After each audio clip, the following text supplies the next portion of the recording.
नमस्कार दोस्तों, राधे राधे, जय माता की। स्वागत है आपका आपके चैनल धार्मिक उपाय में। आज के इस वीडियो में हम जानेंगे कि माघ मास के शुक्ल पक्ष की गणेश चतुर्थी कब है, शुभ मुहूर्त क्या रहेगा, पूजा विधि क्या रहेगी। इस सब के बारे में हम आज की वीडियो में जानेंगे और साथ ही सुनेंगे गणेश अथर्वशीष का पाठ, जो कि शुद्ध एवं सरल हिंदी में होगा, जो कि विनायकी चतुर्थी के दिन सुनने से हमें कई हजार गुना फल ज्यादा मिलेगा। तो चलिए वीडियो शुरू करते हैं। हर महीने में दो गणेश चतुर्थी आती हैं, एक कृष्ण पक्ष की, एक शुक्ल पक्ष की। जो कृष्ण पक्ष की होती है उसको संकष्टी कहते हैं और जो शुक्ल पक्ष की होती है उसको विनायकी चतुर्थी कहते हैं। गणेश चतुर्थी के दिन भगवान गणेश का पूजन किया जाता है और जो संकष्टी चतुर्थी होती है उसमें चंद्र दर्शन किया जाता है और विनायकी चतुर्थी में जो शुक्ल पक्ष की होती है चतुर्थी उसमें चंद्र दर्शन को वर्जित माना गया है। अब यदि पूजा विधि की बात करूं तो पूजा विधि के लिए व्रतधारी को गणेश चतुर्थी के दिन सुबह ब्रह्म मुहूर्त में उठकर या सुबह सूर्योदय के पहले उठने के बाद अपने नित्य कर्मों से निवृत्त होने के बाद हाथ में जल और दूर्वा लेकर गणेश चतुर्थी व्रत का संकल्प लेना चाहिए। फिर चूंकि गणेश चतुर्थी के व्रत में मध्याह्न में पूजा होती है, 2 बार गणेश जी की पूजा होती है, तो सुबह पूजा संकल्प लेके सुबह पूजा करें और उसके बाद फिर मध्याह्न की पूजा भी में दोबारा स्नान करें या फिर पंच स्नान करें। पंच स्नान करने के बाद स्वच्छ कपड़े पहनने के बाद भगवान गणेश का धूप दीप नैवेद्य जनेऊ दूर्वा फूल आदि से पूजन करें। उसके बाद भगवान को लड्डुओं का भोग लगाएं या मोदक का भोग लगाएं। इसके बाद कथा सुने। आप चाहें तो ओम गंगणपते नमः का जाप भी कर सकते हैं या फिर गणेश अथर्वशीष का पाठ कर सकते हैं या सुन सकते हैं। इसके अलावा गणेश चतुर्थी की कथा और उसके बाद आरती करके इस व्रत को पूर्ण करें। और अब आइए सुनते हैं गणेश अथर्वशीष का पाठ, जो कि शुद्ध एवं सरल हिंदी में बताया गया है। तो चलिए पाठ शुरू करते हैं। श्री गणेश जी को नमस्कार है। आप ही साक्षात हैं, आप ही कर्ता हो, आप ही दूसरों का दुख हरने वाले हो और आप ही ब्रह्म हो। सब रूपों में आपका ही रूप है, सब रूपों में आप ही दिखाई देते हो, आप सब में व्याप्त हो, आप ही आत्मा का स्वरूप हो। ऋतु जो कहता है वह न्यायिक एवं सत्य है। आप हमारी रक्षा करें, बोलने वाले की रक्षा करें, सुनने वाले की रक्षा करें, पालन करने वाले की रक्षा करें, शिष्यों की रक्षा करें ताकि उनका भला करें। चारों दिशाओं से हमारी रक्षा करें। शब्द और स्वर दोनों ही आप हैं। आप ही भला करने वाले तथा आनंदमयी है। आप ईश्वर हैं, आप सतचित्त आनंद रूप हैं, आप दया के सागर हैं, आप ही ज्ञान एवं विज्ञानमय हैं। आपसे ही यह सारा संसार उत्पन्न होता है, आप में ही यह स्थित होता है और आप में ही समा जाता है। आप ही पांचों तत्व हो, 4 प्रकार की सृष्टि में भी आप ही विराजमान हो। आप लोभ लालच क्रोध से रहित हो, निद्रा एवं सुषुप्ति की अवस्थाओं से आप मुक्त हो। आप काल से परे हो, आप मूलाधार चक्र में सदैव स्थित रहते हो। आप सर्वशक्तिमान हो, ऋषि मुनि आपको ही ध्याते हैं। ब्रह्मा विष्णु रुद्र इंद्र सब आप ही हो। सूर्य चंद्रमा अग्नि वायु आप ही हो। आप ब्रह्म हो, ओमकार आप ही हो।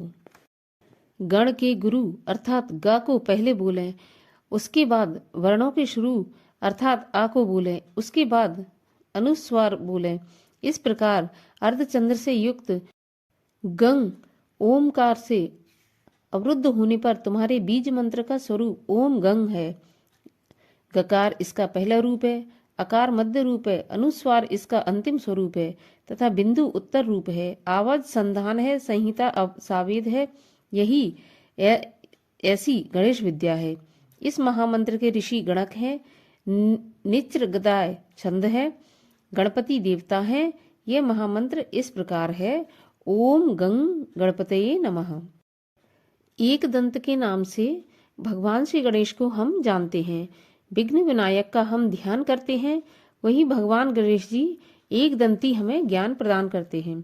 एक दांत व 4 भुजाओं वाले पाश अंकुश एवं आशीर्वाद की मुद्रा में मूषक चिन्ह की ध्वजा सहित हाथी के समान मुख वाले, शरीर पर चंदन लगाए, तरह तरह के फूलों से सजे हुए, भक्तों के ऊपर दया करते एवं संत जनों को तारते हुए, सृष्टि के आदि में प्रकृति एवं पुरुष से भरे भगवान गणपति की जो नित्य प्रति आराधना करता है वह ऋषि सर्वश्रेष्ठ है। देवताओं में सर्वप्रथम पूज्य भगवान श्री गणपति जी को नमस्कार है। लंबोदर भगवान श्री गणेश जी को नमस्कार है। विघ्नों का नाश करने वाले शिव पुत्र को नमस्कार है। दुखों को दूर करने वाले श्री गजानन को बार बार नमस्कार है।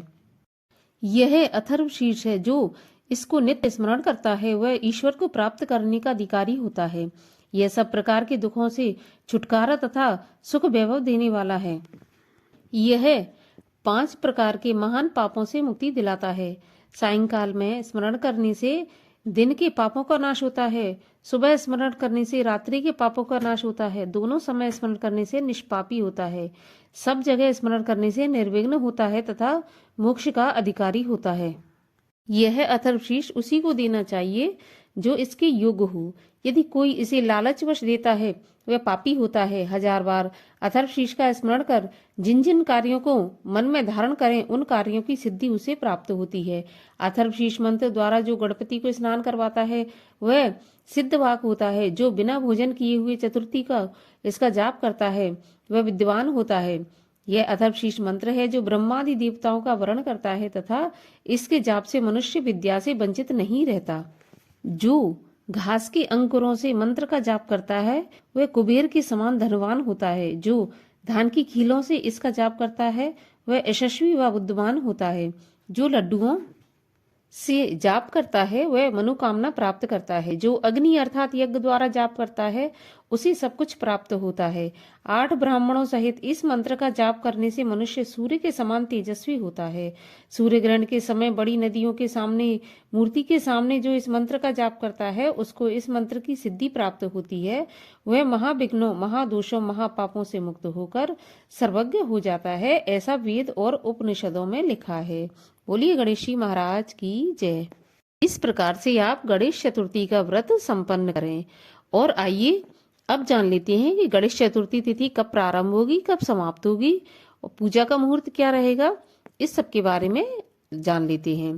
तो देखिए, गणेश चतुर्थी आरंभ होगी 12 फरवरी की शाम 5:44 पर और समाप्त हो जाएगी 13 फरवरी की दोपहर 2:41 पर। पूजा का समय रहेगा 13 फरवरी सुबह 11:29 से दोपहर 1:42 तक। तो इस अवधि में आप अपनी पूजा समाप्त कर लें। यदि वीडियो अच्छा लगा हो तो वीडियो को लाइक करें, शेयर करें और चैनल को सब्सक्राइब करें। मैं मिलती हूँ आपसे अगले वीडियो में। तब तक के लिए राधे राधे, जय माता की।